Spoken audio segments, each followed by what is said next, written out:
The Joe Rogan Experience. All these things get corrupted, and particularly today, we just, the size of the U.S. federal government is it's the biggest organization in the history of the world. There's not even a close second. And it's got survival instincts. Yeah. It doesn't want to give up ground. It doesn't want to give up power. Well, it wants to keep expanding. It wants more funding for its projects. It wants to hire more people to deal with something in an incompetent way. And it's not like the free market where, if it's incompetent, there's going to be a competitor that comes along and does a better job, and you're going to lose the market.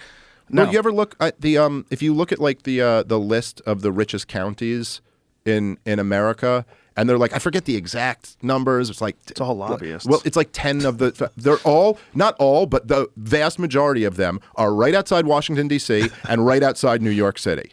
And so, what is that? Is that capitalism? Do you go to Washington D.C. and you go, oh, there's more millionaires there than there are in any other part of the world in the suburbs around Washington D.C.? Is that because there's great big factories and they're making so much stuff that everyone wants to buy? It's no, that's because our centralized federal government spends over $6 trillion a year. And where does that money go?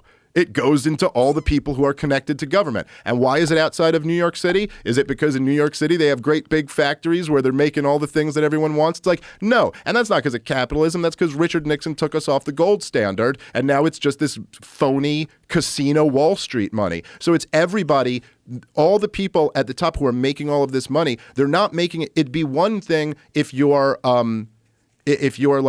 John D. Rockefeller before he went and colluded with the government, and you created Standard Oil, right. And now there's this big oil company, and you're making the country richer by this. But they're not making the country richer. They're extracting wealth out of the rest of the population. It's all just extracted. I mean, literally, the federal spending is extracting wealth out of people by taxing them and then spending it. It's literally taking the money from people who work and giving it to politically connected people. And then the Wall Street money is just printing money and then making your dollar less valuable. So just in another way, extracting wealth from the people. And this is basically why we live in this populist moment right now where so many people are so freaking furious at the establishment because they're right to be. They're right to be. It's a shit system.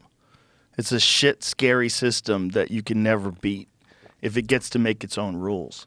Well, it's not what America was supposed to be. It's so wild. The stock market is such a wild idea that it's based on confidence, and you bet on companies.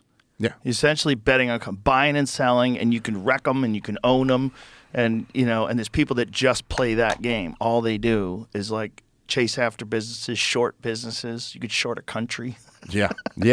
No, it's pretty wild. It's pretty wild, and it's the craziest gambling. But this is also, to go back to Ron Paul stuff. This was at the center of his campaign. I don't think anybody else outside of the Libertarian Party will put up candidates who talk about this stuff. But Ron Paul was the only one in a major party who got a huge amount of traction behind him, but where he was look, this is all when you have a fiat currency system and you go off of any type of gold standard or anything that kind of limits the government's ability to just print as much money out of thin air as they want to, you get this thing where we live in a cycle of constant inflation. And this is something that people don't put that much thought into. When you're talking to your grandma or something and she's in my day a bottle of Coke was a nickel, right. We just take that almost as yeah, well, that's how it works. Things over time get way more expensive. That's just how, because that's been so just how we've always experienced life, that it's just a given that everything's always going to be a little more expensive. And we may have a bad year where things are 9% more expensive, and then maybe we'll have a better year where things are only 2% more expensive, but it's always going in this direction. Right. But that's not a law of nature. That doesn't just have to be that way. And in fact, if you looked at from the year, say, 1800 to the year 1900, somebody talking to their grandparents would have had the complete opposite thing. They would have been oh my God, it was so much more expensive when I was young, and now things are getting cheaper. And in fact, the natural tendency in a society that's developing, the natural pressure is for things to get cheaper. Because if you just think about it, right, you get more efficient at making them. You know what I'm saying? Right. You get more efficient at making them. You can make more things with less manpower. That would naturally put a downward pressure on prices. But because the government keeps printing money, the value of the money goes down. And so we live in this system where things get more and more expensive. But then when you have that, right, and then you have all types of government incentives on top of that, right? So it's like, okay, first of all, you're going to, if you just hold your money, because this is what people used to do many generations ago, was the idea of just saving your money. You save it. But if you just save your money today, Joe, you're a sucker because of this system, right? Like if you just hold your dollars, you're just losing money actively.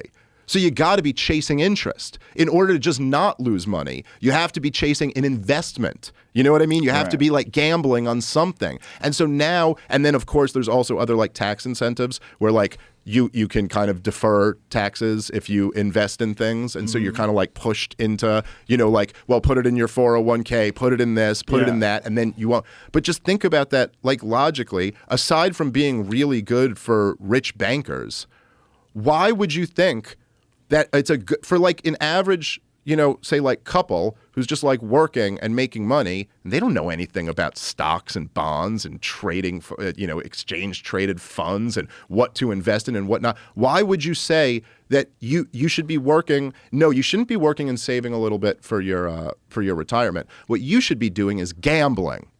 You should always be gambling your money constantly. Isn't that sound financial advice? Gamble, and gamble on something that you don't understand. Right. And you've done no research on. Yeah. Trust someone who works on Wall Street. Do you remember that time about a year or so ago where banks started failing? Mm-hmm. Remember that? Remember how spooky that was? Yeah. Where banks started going under, and there was a real concern that it would cause a cascade effect. They were very, very concerned about that. Yeah. And it didn't, but it got close, and we had never heard about that many banks. I mean, there was a savings and loan crisis. Remember when a bunch of those places went under? Yeah. I remember that. I found out about that because Vinny Pazienza, the boxer, lost a bunch of money in one of those. Oh, really? Yeah, like, you know, I think his life earnings. I think he lost a shitload of money. Like, quite a few people have lost a lot of money in these fucking things where banks go under. Yeah. Like all of a sudden, you lose everything. Like, what? You don't have my money? Well, and There's of course, no money. in 2008, that was the big one, you know, in 2008, and they really set a precedent there with that kind of too big to fail line of logic, where if that's true, that the banks are too big to fail, and then you bailed all of them out, and now they're bigger than they were then they're really too big to fail now, right? So it kind of perpetuates this idea that the banking system, and everybody kind of knows this, the banking system is built on a house of cards. And it could collapse at any moment. And if it does, the federal government's going to have to come rob you of your money to give to a bunch of bankers again. That's our system. That's our financial system. And the CEOs of those banks still got bonuses.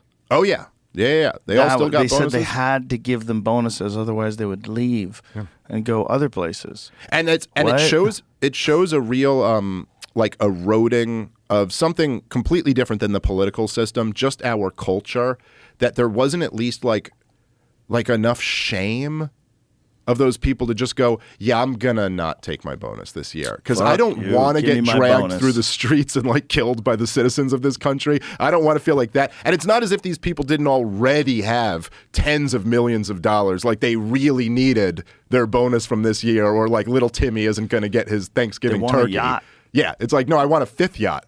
Yeah. Like it's like that level. Yeah. But the whole banking system is what's the, oh man, I'm going to get this. What's the Christmas movie where they kind of go over fractional reserve banking?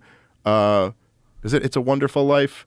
Or the one where they're like, where they all come into the bank, there's like a bank run and they want their money, and he's like, oh, but don't you see, your money's over here at Frank's farm, and then his money's over there, and that's how, but like, I can't remember which one it was, but anyway. Was that It's a Wonderful Life? Is that what it was? Yes, I think it was It's a Wonderful Life. Oh, no, it's maybe an not. Old-ass movie. No, but it's an old one, but but the whole system of fractional reserve banking is really kind of this fascinating like thing, because everybody still kind of has in their mind that if you kind of have in your mind that the money in your bank account is your money and that you're holding it, that they're holding it for you. Right. But that's not right. That's not what's going on. And if you ever actually read like the contract that you sign when you open a checking account, that's not what it is. It's more like you're loaning money to the bank and they owe that money to you.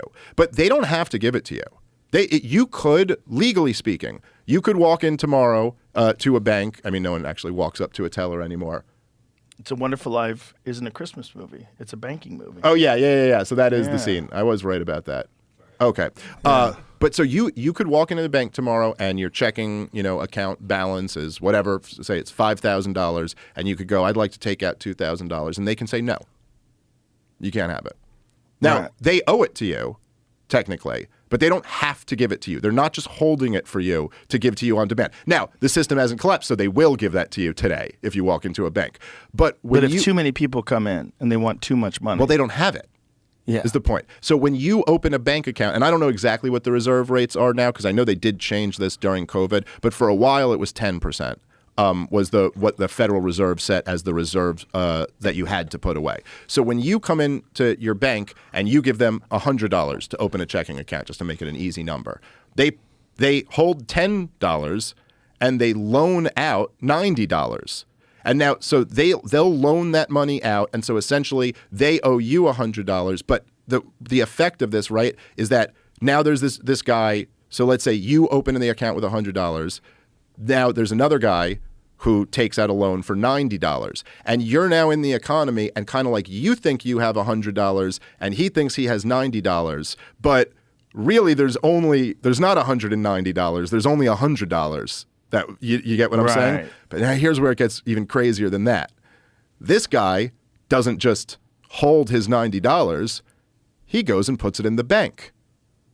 And so the bank holds 10% of that money and then loans out 90% of that to somebody else, who then puts that money in the bank. And then they take 10%. So when you actually look at the effect of it, there's like not nearly as much money in the bank as we all think we have in the world. So essentially, if everybody came into the bank, or even just too many people came into the bank and said, we'd like to withdraw our money, there's nowhere near enough money for them to give you. So inherently, the whole thing is kind of a house of cards. It's like when you're going to a stadium and you try to use your cell phone, you realize there's no signal, even though you have 5 bars. Right. Because everyone's using their phone. Mm-hmm. So there's no signal for you. You Right. can't get online. You can't make a phone call. Right, like this thing only works if we're not all trying to do it at the same time. Exactly. But if we do, then we're in a lot of trouble. Yeah.